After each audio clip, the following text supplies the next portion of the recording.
आपने अपने शटर की हाइट का मिडल करना है। और जो स्लाइडिंग क्लिक लॉक होता है ये विंडो को सेंटर में ही लगता है। ये मार्किंग मैंने की है 2 सेंटी 8 मिली की, 2 सेंटी 8 मिली ऊपर की तरफ और 2 सेंटी 8 मिली की मार्किंग नीचे की तरफ, दोनों तरफ सेम टू सेम मार्किंग होगी। इसके बाद जो मिडल में हमारा साइज बचा वो साइज हमारा बचा है 22 mm और इस सेक्शन की टोटल चौड़ाई है 8 सेंटी। दोनों निशानों को हमने आपस में मिलाया और अभी आप ये देखें, ये जो इसका मूस की जगह हमारी ऊपर और नीचे की तरफ 2-3 मिली नीचे और 2-3 मिली ऊपर मैंने इसके बाद इन दोनों निशानों को जो हमारा लॉक का मार्किंग हमने की हुई है इसके बराबर में रखा। फ्रीजिंग करने के लिए हम अपनी फ्रीजिंग मशीन पे आ गए। हम अपनी अभी फ्रीजिंग लॉक की करेंगे, लेकिन थर्मल ब्रेक में अंदर की तरफ भी एक्स्ट्रा 2 कालड़ें इसी फार्मूले के मुताबिक अपना स्लाइडिंग क्लिक लॉक। बिस्मिल्लाहिर्रहमानिर्रहीम। अस्सलामुअलैकुम, मैं हूं अरमान अली और आप देख रहे हैं मेरा यूट्यूब चैनल। आज की मेरी video 10.5 centi thermal break section के शटर को क्लिक लॉक निकालने के ऊपर है, तो अपनी वीडियो शुरू करते हैं। थर्मल ब्रेक का वह सेक्शन है जिसके शटर की जो डिग्री है वो 45 की निकलती है। बाकी जो नॉर्मली सेक्शन है उन सब की जो डिग्री बनती है वो 0 की स्टेट डिग्री बनती है। तो लॉक निकालने के लिए जो हमारा पहला स्टेप है, जो भी आपकी शटर की हाइट हो आपने अपने शटर की हाइट का मिडल करना है। और जो स्लाइडिंग क्लिक लॉक होता है ये विंडो को सेंटर में ही लगता है। अगर आप स्लाइडिंग डोर बना रहे हैं तो उस सूरत में फिर आपने लॉक जो है वो स्टैंडर्ड जो साइज़ चलता है 90 उसके ऊपर मार्किंग अपनी करनी है। जो विंडो होती है चाहे वो थर्मल ब्रेक सेक्शन हो चाहे वो नॉर्मल दूसरा कोई भी सेक्शन हो, उसकी विंडो की जो हमारी मार्किंग है वो मिडल में ही होती है, लॉक हमारा मिडल में ही लगता है।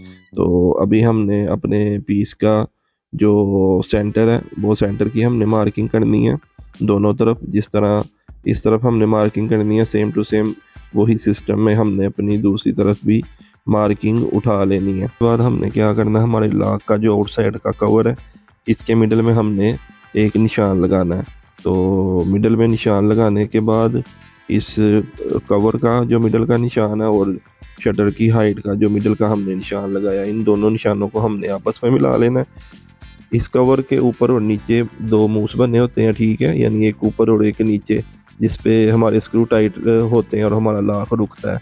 इससे हमने ऊपर भी 2-3 मिली अपना निशान मूस से बड़ा रखना है और नीचे भी 2-3 मिली निशान मूस से बड़ा रखना है, ताकि हमारा जो लॉक है वो 4 से 5 मिली अंदर फ्री रहे, ताकि कल को हमको अगर एडजस्टमेंट करनी पड़े तो हम इजीली ऊपर नीचे करके तो अपनी एडजस्टमेंट हुक की कर सकें।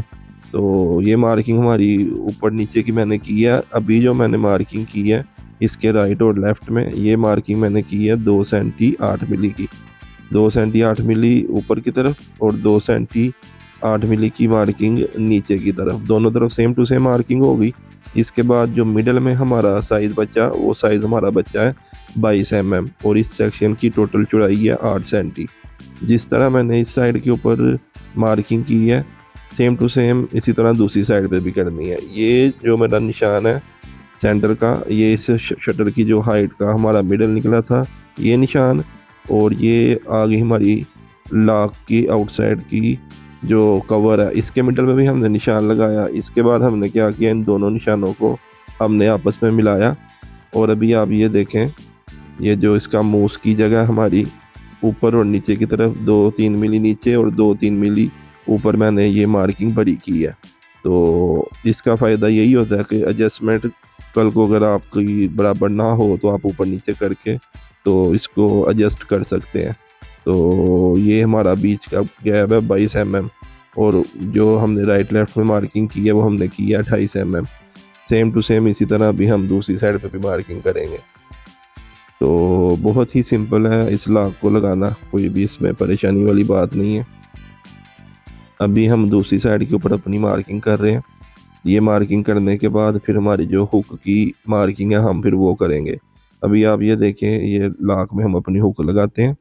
2 वाशलें हमने नीचे रखी हैं और इसके बाद हमने अपनी हुक ऊपर रखी है और अभी एक वाशल और इसके ऊपर रखेंगे। तो इसके बाद हम अपना स्क्रू टाइट कर देंगे। स्क्रू टाइट करने के बाद हमने क्या करना है, अपने लॉक की जो हुक है इसको हमने नीचे की तरफ लेके आना है और जिधर हमारी हुक ख़त्म हो रही है एक निशान हमने उधर लगाना है। फिर निशान लगाने के बाद हमने दोबारा से अपनी हुक को ऊपर की तरफ करना है और जिधर से हमारी हुक शुरू हो रही है एक निशान हमने इस साइड पे लगाना है, यानी ऊपर नीचे हमारे दोनों निशान लग गए। इसके बाद हमने क्या करना है, अपने लॉक को हमने रखना है बिल्कुल सेंटर में, जिस तरह हमने पहले मार्किंग की थी। हुक हमेशा नीचे की तरफ आती है, बॉटम की तरफ। तो अभी हमने सेंटर में अपना लॉक रखा है मार्किंग के। दोनों निशान जो हमने हुक के लगाए थे लॉक के ऊपर, वो दोनों निशान हमने उठा लेने हैं इस शटर की हाइट के ऊपर। इसके बाद ये दोनों जो मार्किंग मैंने की है इसको हमने अंदर की तरफ भी उठा लेना है। तो अंदर की तरफ मार्किंग उठाने के बाद आप ये देखें, जो हमारा अंदर का हिस्सा है प्लास्टिक का ब्लैक कलर का, इसको हमने काट के फेंक देना ताकि हमारी हुक बाहर आ सके। मार्किंग मैंने हुक की नीचे की तरफ एक निशान लगाया, फुल लॉक नीचे करके, अभी फुल ऊपर करके लॉक इधर हुक शुरू हो रही है वो एक निशान उधर लगाया। इसके बाद इन दोनों निशानों को जो हमारा लॉक का मार्किंग हमने की हुई है इसके बराबर में रखा और अपनी मार्किंग को शटर के ऊपर उठा लिया। अभी बारी आ जाती है हमारी फ्रीजिंग की। तो फ्रीजिंग करने के लिए हम अपनी फ्रीजिंग मशीन पे आ गए। हम अपनी अभी फ्रीजिंग लॉक की करेंगे।